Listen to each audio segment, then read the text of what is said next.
Have you ever truly, deeply considered the frog? Not just as a splash of green in a pond or a croak in the night, but as a profound living testament to resilience and adaptation? In our human world, we often prize brute strength, relentless speed, and constant noise. We shout to be heard, we push to get ahead.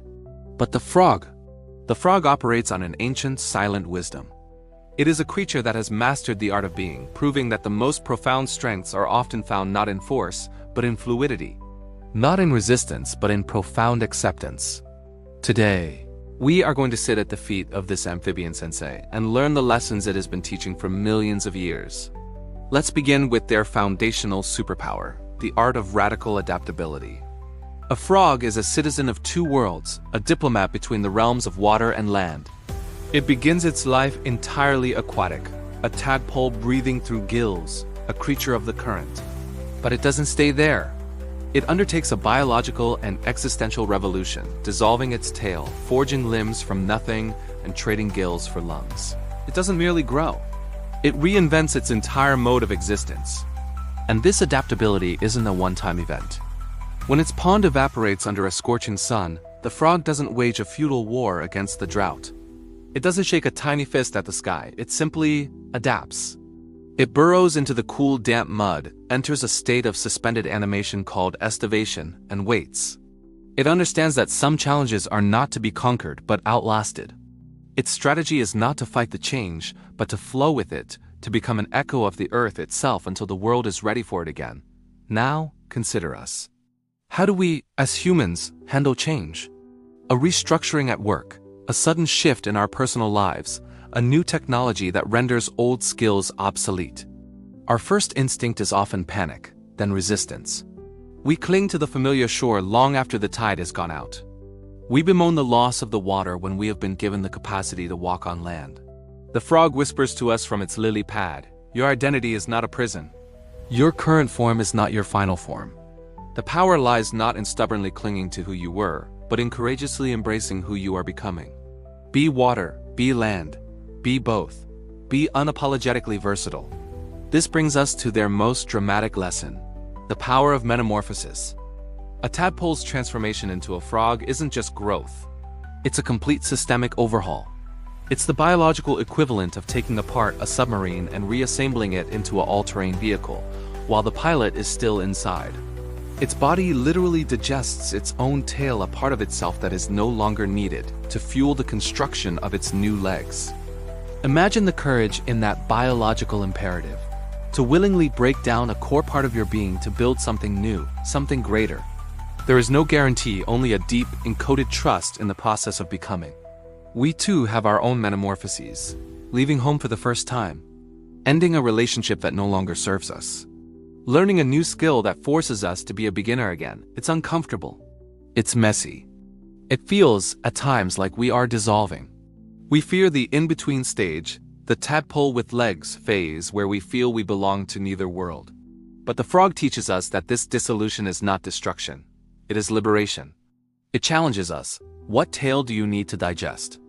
What old version of yourself are you clinging to that is preventing you from leaping?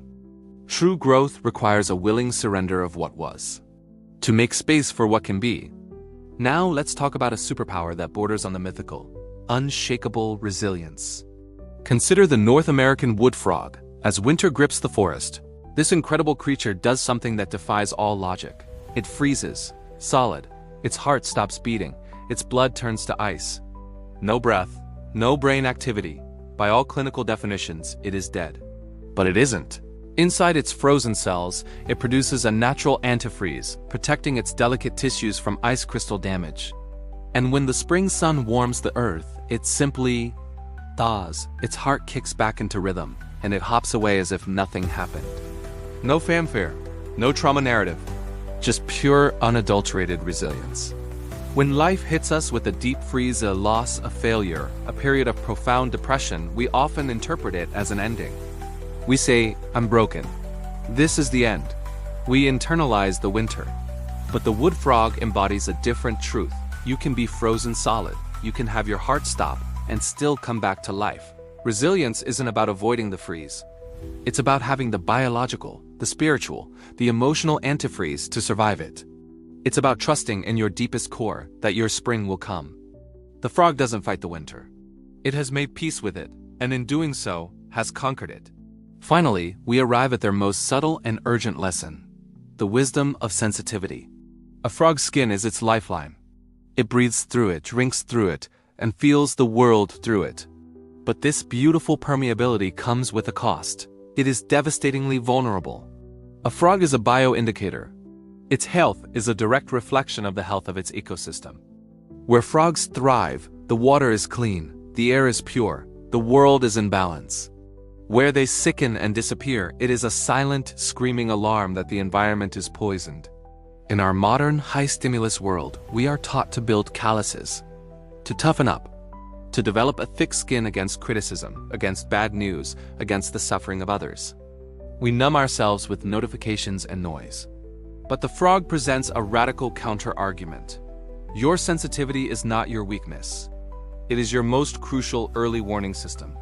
The ability to feel the subtle toxins in your life, the toxic relationships, the draining job, the negative self-talk is a superpower. It is your internal bioindicator. When your spirit feels sick, it's not a sign that you are broken. It's a sign that your environment is.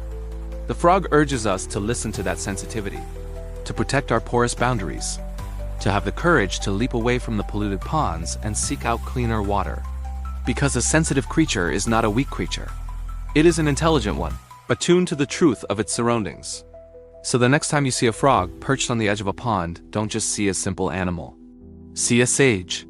See a master of change, a testament to resilience, a beacon of sensitive awareness. It has conquered not by dominating its environment, but by harmonizing with it. It has thrived not by being the loudest, but by being the most attuned. We face our own polluted waters, our own existential winters, our own calls to metamorphosis. The frog doesn't give us the answers. It simply shows us the path. Adapt, transform, endure, feel, and when the moment is right, take the leap. Thanks for watching. Like and subscribe to see more motivating videos like this one.